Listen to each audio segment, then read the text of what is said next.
Hello students, today let us learn poem Fire and Ice by Robert Frost. Robert Frost, in the previous poem, that is Dust of Snow, we have already known, or if not we became aware about this great poet. Robert Frost is an American poet, and his poems are very realistic, and every poet has a unique style. In the similar way, he has his style of writing poems. The subjects of his poems are very realistic and deals with common life experiences and situations, and it also deals with nature. And coming to this poem Fire and Ice, he was inspired by a book called Dante's Inferno, a book which says about eternal punishment, and it also discusses about the end of the world. Fire and Ice is a strong symbolic poem. It says about the destruction of world. The poet says that two emotions, that is desire and hatred, if unchecked, they have the capacity to destroy the world. So let's see what did he say in the poem. Students, when you read a poem one or two times, you'll understand what the poet is trying to convey, or it helps you to explore the meaning. So let's read the poem. Some say the world will end in fire, some say in ice. From what I've tasted of desire, I hold with those who favor fire. But if it had to perish twice, I think I know enough of hate to say that for destruction ice is also great and would suffice. Let's read again. Some say the world will end in fire, some say in ice. From what I've tasted of desire, I hold with those who favor fire. But if it had to perish twice, I think I know enough of hate to say that for destruction ice is also great and would suffice. Stanza 1. Some say the world will end in fire, some say in ice. From what I've tasted of desire, I hold with those who favor fire. Let's see the meanings. Fire, desire. Ice means hatred. And followed by tasted means experience. And next, favor means support. In stanza 1, the poet wants to make us aware that everything will end one day as a result of human misdeeds. The poet says two different beliefs regarding end of the world. He says the world would end in two ways, either by fire or ice. And however, fire and ice are destructive. He wants to share a common belief that everything that exists will have its end too.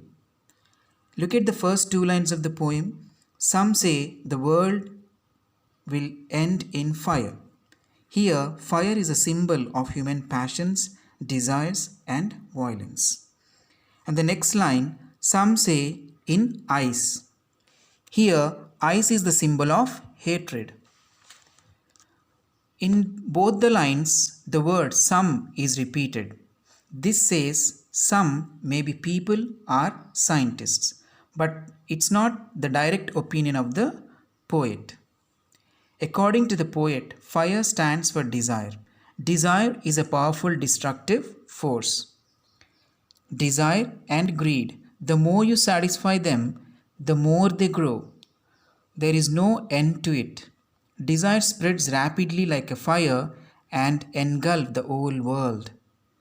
In the third line, poet says, from what I have tasted of desire.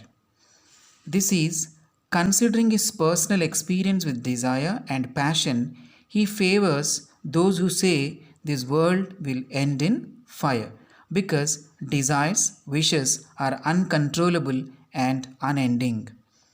On the whole, the poet concludes the first stanza by saying that world would end in fire, or desires will lead to the destruction of this existing world.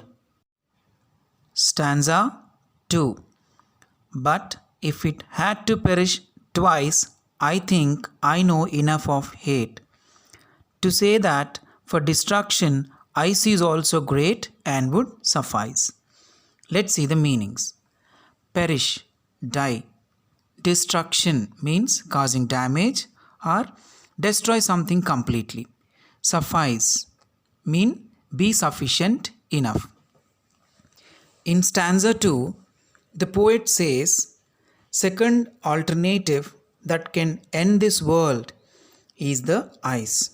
Or if the world had to end twice, then it will end due to the hatred, that is ice. Ice, according to the poet, stands for hatred, coldness, and rigidity.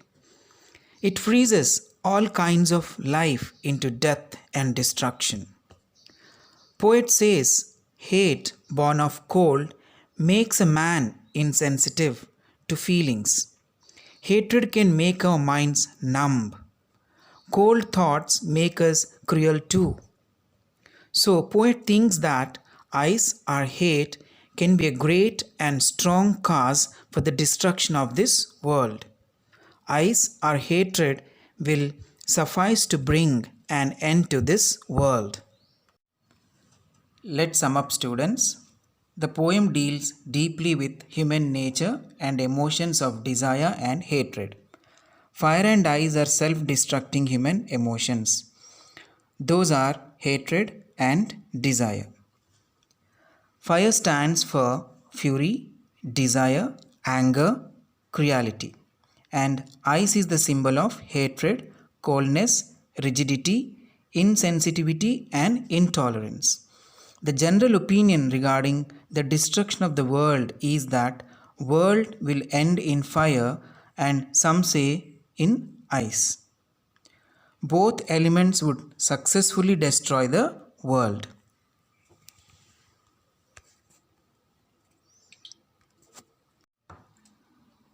Let's see the literary devices of the poem. The first one is alliteration.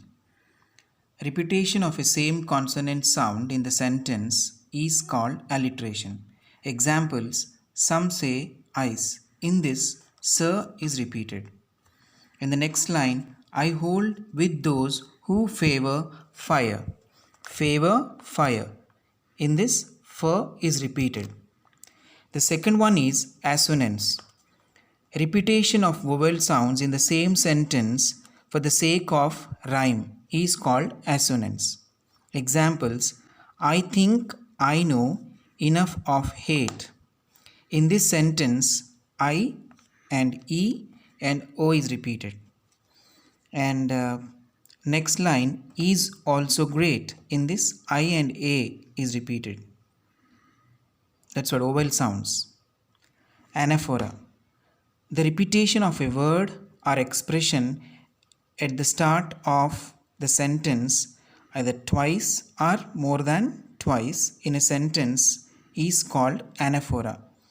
In the poem, the word some say is repeated twice, so it is anaphora.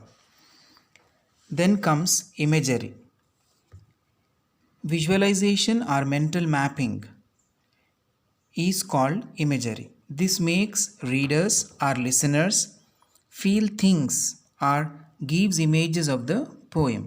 Example: some say the world will end in fire, and the second one is destruction of ice is also great. And the next poetic device is personification. Personification gives human qualities to non-living or inanimate objects. Example: fire and ice are capable of destruction. The poet personifies fire and ice by giving them mind and power to destroy anything. Then comes the rhyming scheme of the poem. The rhyming scheme of the poem is A, B, A, A, B, C, B, C, B. And the last one is rhyming words of the poem. The rhyming words of the poem are fire, desire, hate, great, ice, twice, twice, suffice. Students, hope you understood the poem Fire and Ice. Try to answer these questions. First question: what does fire stand for? And the second question, what does I stand for? Question number 3, whom does the poet favor? And the question number 4 is, pick out literary device from stanza 1. Next question is, name the poem and the poet. And the question number 6 is, who knows enough of hate and how?